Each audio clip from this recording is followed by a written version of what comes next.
Money laundering के मामले में ये बहुत बड़ा एक्शन लिया गया ईडी की तरफ से। आज दरअसल सुबह सुबह ईडी के अधिकारी अमानतुल्लाह खान के घर पर पहुंचे थे। अमानतुल्लाह खान के घर में उसे घुसने से रोका गया। अमानतुल्लाह खान ने काफ़ी बहस भी हुई और उन्होंने अपनी सास का ही बीमारी का बहाना बनाया और धमकी भी दी कि मेरी सास को अगर कुछ हो जाएगा तो उसका कौन जिम्मेदार होगा, ईडी जिम्मेदार होगा। मतलब ये धमकी वाला भी एक शगुफा था उनका। तो अभी उनकी गिरफ्तारी हो चुकी है और उन्हें उनके घर से उठाकर ले जाया जा चुका है। तो ओम आनंद एनालिटिक में आपका स्वागत है और आज हम एनालिसिस करेंगे, थोड़ा इसी पर चर्चा करेंगे कि वास्तव में ये क्या हुआ है। क्या जैसे कि अभी आपके नेता, सभी बड़े बड़े नेता बाहर आकर अभी बोलने लग गए हैं कि ये सब बीजेपी का कराया है। वही उनका रोना पीटना जैसा हमेशा की तरह रहता है कि बीजेपी ईडी को लगा रही है हमारे पीछे। तो क्या वाकई में बीजेपी ईडी को लगाती है क्या सबके पीछे, या ये सब एक डायलॉग है बस जनता को गुमराह करने का और अपनी कारगुजारियों को छुपाने का। चलिए डिस्कस करते हैं और जानने की कोशिश करते हैं, एनालाइज करते हैं। अच्छा, इसको हम लोग समझने से पहले एक बार मैं आपको बता दूं कि अमानतुल्लाह का वीडियो उन्होंने जो शेयर किया एक्स पर, ट्विटर पर, पहले अपन वो देख लेते हैं कि वो क्या कह रहे हैं अपने बचाव में जनता से। जो है 7 बजे हैं और ईडी वाले मेरे घर पे सर्च वारंट के नाम पर मुझे अरेस्ट करने के लिए आए हैं। मेरी मदर इन लॉ, उनको कैंसर है, अभी 4 दिन पहले उनका ऑपरेशन हुआ है, वो भी मेरे घर पर हैं और मैंने इनको लिखा भी था और हर नोटिस का जवाब मैंने इनको दिया है। जब ये मुझे नोटिस कर रहे हैं तो सर्च वारंट के नाम पर सिर्फ इनका मकसद मुझे गिरफ्तार करना है, हमारे कामों को रोकना है। पिछले 2 साल से मुस्तकिल ये लोग मुझे परेशान कर रहे हैं, फर्जी मुकदमात लगा रहे हैं, आए दिन कोई ना कोई उलझन परेशानी खड़ी कर रहे हैं और मुझे ही नहीं, मेरी पूरी पार्टी को। मुख्यमंत्री जी जेल के अंदर हैं, अभी मुख्यमंत्री जेल से आए हैं, संजय सिंह जेल से आए हैं और सत्येंद्र जैन जेल में हैं और अब ये मुझे गिरफ्तार करना चाहते हैं। सिर्फ इनका मकसद है कि हम लोगों को तोड़ना और हमारी पार्टी को तोड़ना। तो मैं आप लोगों से, ओखला की आवाम से अपने लिए दुआ की दरख्वास्त करता हूं और मैं आपको वादा करता हूं कि जो भी काम अधूरे हैं वो मैं और मेरी पूरी टीम और मेरी पूरी पार्टी, मेरी पूरी सरकार एक एक काम आप लोगों को कराएंगी। आप लोगों को परेशान या घबराने की ज़रूरत नहीं है। हम लोग टूटने वाले इनसे नहीं हैं, ना हम इनसे झुकने वाले हैं, ना हम इनसे डरने वाले हैं। जेल भेजेंगे, जेल जाने के लिए हम तैयार हैं और पूरी तरह से मुझे उम्मीद है कोर्ट पर कि जिस तरह से अब से पहले इंसाफ कोर्ट से हमें मिला है, इस बार भी इंशाल्लाह हमें इंसाफ मिलेगा। बस आप लोगों से मेरी दरख्वास्त है कि आप लोग दुआओं में मुझे याद रखें। तो अब ये कार्रवाई तो हुई और आपने ये वीडियो देखा और आपको समझ भी सकते होंगे इस वीडियो से किस तरह से वो डरा डरा अपना वीडियो बना रहा है। तो क्या है इसकी कहानी की शुरुआत, ये कहाँ से शुरुआत हुई, ये बीजेपी ने क्या किया है, बीजेपी ने कुछ किया है, देखते हैं। सबसे पहले जब आम आदमी पार्टी के जो पार्टी में नहीं था, तब आम आदमी पार्टी ही ये इसके पोस्टर और लगा के चले थे कि अमानतुल्लाह गुंडा है, सबसे बड़ा गुंडा है ओखला का। अभी इनकी पार्टी में, तो इनकी अब ये कार्रवाई हो गई। क्या है इस पूरी कहानी की शुरुआत, कहाँ से हुई है, चलो अब मैं वो आपको बताता हूँ। कोई ये बीजेपी ने एक्शन नहीं लिया है, ये कोई बीजेपी वालों ने कंप्लेन नहीं की है। इसकी कंप्लेन की है वक्फ बोर्ड के अंदर हाफिज़ इरशाद कुरैशी।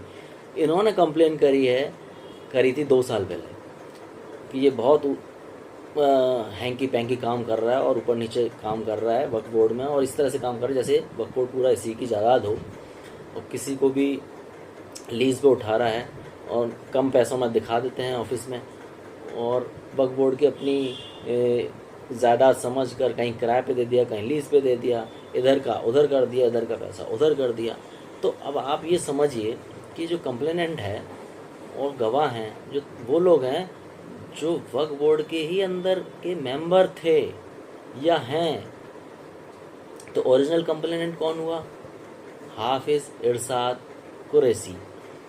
तो ये बीजेपी का आदमी नहीं है, है ना। अब यहाँ से मामला शुरू होता है।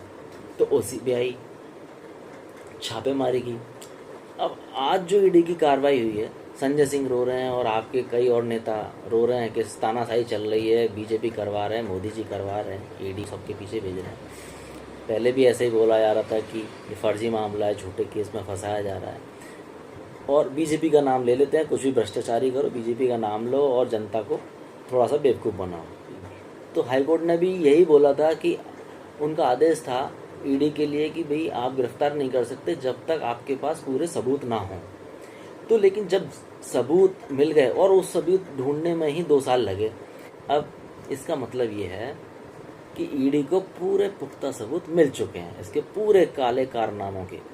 अब घटना ये घटती है कि इनके और इनके सहयोगी के यहाँ छापेमारी की गई। अब उस शख्स का नाम है जिसके यहाँ छापेमारी की हुई है, जिसको अरेस्ट किया गया है, उसका नाम है हामिद अली।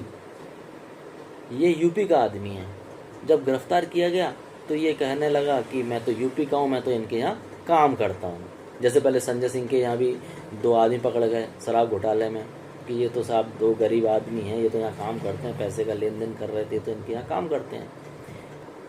तो हामिद अली ने बताया कि मैं तो यूपी से आया हूँ, इसके लिए काम करता हूँ, इसकी प्रॉपर्टी और इसकी पैसे का हिसाब किताब रखता हूँ। अब आप समझिए, जब उसके यहाँ छापा पड़ा तो उसके यहाँ क्या मिला? 12 लाख रुपए कैश और एक कट्टा तवंचा, देसी बंदूक जिसे कहते हैं। अब ये लोग कहते हैं भाई हम तो बहुत ईमानदार हैं, आप पार्टी के ईमानदार, पूरी पार्टी ईमानदार है। तो भैया ये कट्टा 12 लाख रुपए किसके हैं? जो हामिद अली बोल रहा है कि ये अमानतुल्लाह खान के हैं। तो अब ये अमानतुल्लाह बताए उसके सामने कि ये मेरा नहीं है, ये झूठ बोल रहा है। अब ईडी के सामने बताएगा ये। बट हो क्या रहा है? राजनीति हो रही है बिना सिर पैर की, कि बीजेपी को बोल दिया बस, कुछ भी भ्रष्टाचारी में कोई पकड़ा जाए बीजेपी का नाम ले दो और बस जनता को गुमराह करते रहो। तो दोस्तों, ये राजनीति की दृष्टि से ये कुछ भी किया जा रहा है। बीजेपी या कांग्रेस पार्टी की तरफ से कुछ कंप्लेन करी गई है, ऐसी बात बिल्कुल भी नहीं है। दिक्कत क्या है? दिक्कत ये है कि अब इनको झटका लग गया अमानतुल्लाह खान जी को, है ना। और मुझे लगता है कि अमानतुल्लाह खान को अब जेल से बाहर निकालने का रास्ता बहुत ही मुश्किल होगा, बहुत ही मुश्किल होगा। दोस्तों, ये अमानतुल्लाह खान के जैसे लोगों की वजह से ही वक्फ बोर्ड पे इतने क्वेश्चंस उठते हैं और इसी वजह से इनमें कुछ कानूनी संशोधन के बारे में बातचीत चल रही है। और हो सकता है कुछ लोग तो बोल रहे हैं कि वक्फ बोर्ड बंद ही कर देना चाहिए, लेकिन अमेंडमेंट तो ज़रूर होकर ही रहेंगे, क्योंकि आप जानते हो कि ये ना ही तो हिंदुस्तान के फेवर में है ऐसा कानून और ना ही भारत की जनता के फेवर में है। भारत की जनता बोले तो हिंदू या कुछ कोई और नहीं, सभी किसी मुस्लिम के भी फेवर में नहीं है ये। क्योंकि इन्होंने क्या किया है आज तक? इन्होंने कभी भी किसी मुसलमान या किसी गरीब मुसलमान को कभी कुछ मदद करी हो तो बताएं, या कभी स्कूल खुलवाए हों गरीब बच्चों के लिए, कुछ किया हो वक्फ बोर्ड ने? कुछ भी नहीं किया। ये सब ऐसे ही धांधलेबाजी, इनके जो भी अधिकारी अंदर ऊपर बैठे हुए हैं जो चला रहे हैं वक्फ बोर्ड को, वो ऐसे ही ज़मीनों को हड़पते हैं, जो कि हिंदुस्तान का नुकसान करते हैं और अपनी ही कौम का भी कोई भला नहीं करते हैं। खुद ही खा रहे हैं, बैठे हैं और मज़े ले रहे हैं। जो अब दिक्कत तो होगी। अब इनके खिलाफ जब इस तरह का कानून इतना मजबूत बना रखा था, उसमें कुछ संशोधन होगा तो दिक्कत तो होगी, जाहिर सी बात है दिक्कत होगी। तो अब इस दिक्कत को वो वही इस्लाम के आड़ में छुपाने की कोशिश करते हैं कि ये इस्लाम के खिलाफ कर रहे हैं, वो कुछ कर रहे हैं, जबकि इसका इस्लाम से कोई लेना देना नहीं है। तो दोस्तों, आज का वीडियो आपको कैसा लगा कमेंट करें, ज़रूर बताएं। और जैसा विश्लेषण किया है, क्या आपको भी इसके बारे में कुछ और भी एक्स्ट्रा जानकारी है तो प्लीज़ कमेंट करके ज़रूर बताएं, लाइक ज़रूर कर देना और मेरा वीडियो शेयर ज़रूर करें, जो जिससे इससे कुछ तो लोगों को पता चलेगा कि वाकई में सच्चाई क्या है। और आपको कुछ और एक्स्ट्रा पता है तो ज़रूर मेरे को कमेंट करके बताएं, मैं और अच्छा वीडियो बनाने की कोशिश करूँगा। अपने नेक्स्ट वीडियो में इसी तरीके से एक अच्छा वीडियो नए टॉपिक पर लेकर आने वाला हूँ मैं। जब तक के लिए धन्यवाद, नमस्ते।